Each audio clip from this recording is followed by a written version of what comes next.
So we all remember the Bahama Mamas, two mothers that went on the Carnival cruise to be man-free and child-free. If you don't remember the first part of the story, click the link in the description below for my previous video. Well, I told you I will update you, and we have the latest news from Lex 18.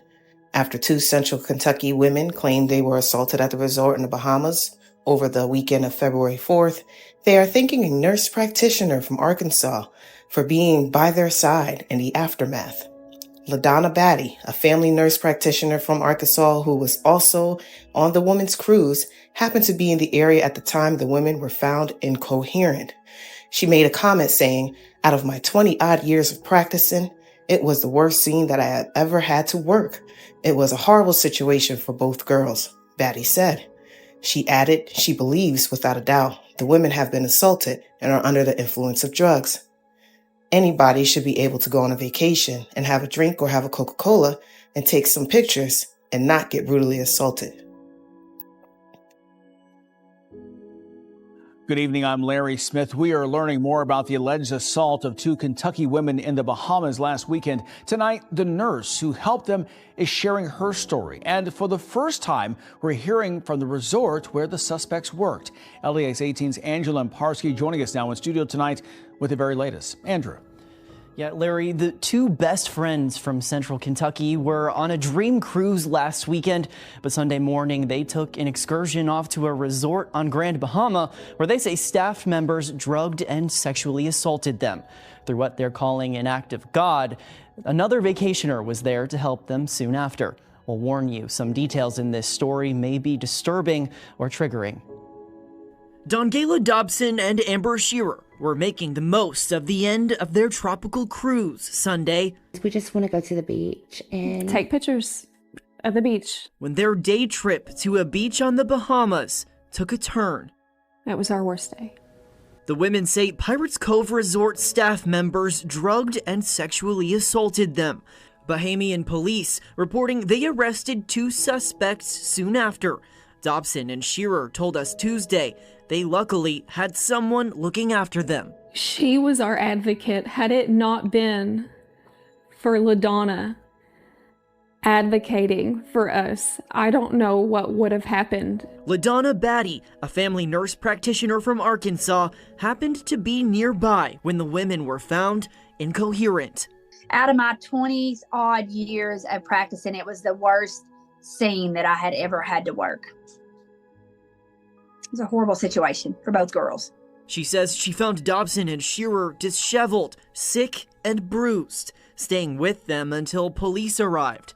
She believes there's no doubt the women were assaulted. Oh, 100%. Worst thing I've ever seen. They were in horrible shambles. Hopefully, keep it from happening to someone else. Anybody should be able to go on vacation and have a drink or have a Coca-Cola or have anything and take some pictures and not get brutally assaulted. Batty tells us she did provide a statement to Carnival Cruise security after the incident, but has not been contacted by law enforcement since. If you or a loved one is a victim of sexual assault and need help, a confidential national hotline is available at the number on the screen. That's 1-800-656-HOPE. Now, management at Pirates Cove Zip Line and Water Park, the resort at which the alleged incident occurred, released a statement on Thursday affirming they are cooperating with the authorities in the investigation. They added the two staff members involved in the incident have been terminated, writing, "We take great pride in ensuring our guests have a safe and enjoyable experience when visiting Pirates Cove. In addition to having safety personnel and CCTV surveillance throughout the park, employees and vendors of Pirates Cove must follow strict guidelines when interacting with guests. We have a zero-tolerance policy for fraternizing with guests or behaving in a manner that is unsafe. While there is an active police investigation into these serious allegations, we have terminated the two employees of the accused, as the behavior seen on tape by management indicates that at a minimum, they violated our zero-tolerance policy." Management added that their review of the surveillance videos conflict with the allegations and that they strongly encourage all concerned parties to make sure all facts are considered before reaching a conclusion. With this nurse coming out now claiming to have been nearby the supposed victims of assault, it set off more comments posted about the story. Like, after Amber Heard and my own experience, I'm not ready to believe them. Show me their surveillance video.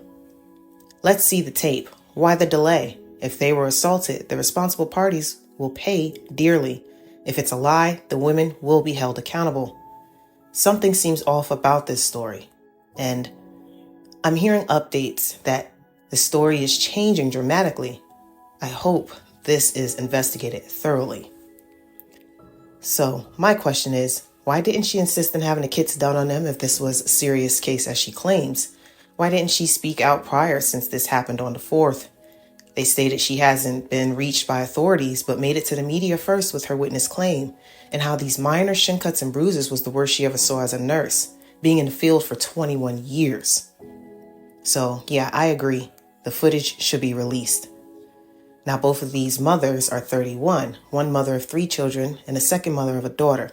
And from what I can honestly tell so far is that there is no proof of them being married, but I've seen many comments stating that they are. Now, if you ask me, the women not being married explains why we haven't heard from any husbands and why they're always in the camera huddled up together and not with any men. But once I get the accurate information, I will update that as well. Those that have this accurate information, leave a comment below. Now, these 2 men were fired on site for this alleged assault, and their identities have not been released due to the case being ongoing. But I can't help to find it funny that out of nowhere, here comes a nurse practitioner who just so happened to be around after the attack, giving her 2 cents into believing more justice should be served. The men were arrested. They were fired from their job. And if the evidence of their story is fitting, then the men won't be acquitting. So why is more justice needed without having the full results of a judge and jury? What I believe is money sounds like the motivation behind this. It's very convenient to all of a sudden have a witness that is a nurse come forward after the footage proves to show the women are lying. I think we have another hustler here in the making. Because I bet the 2 women are looking to sue Carnival Cruise while trying to raise money since their GoFundMe has only reached $350 since it's been posted.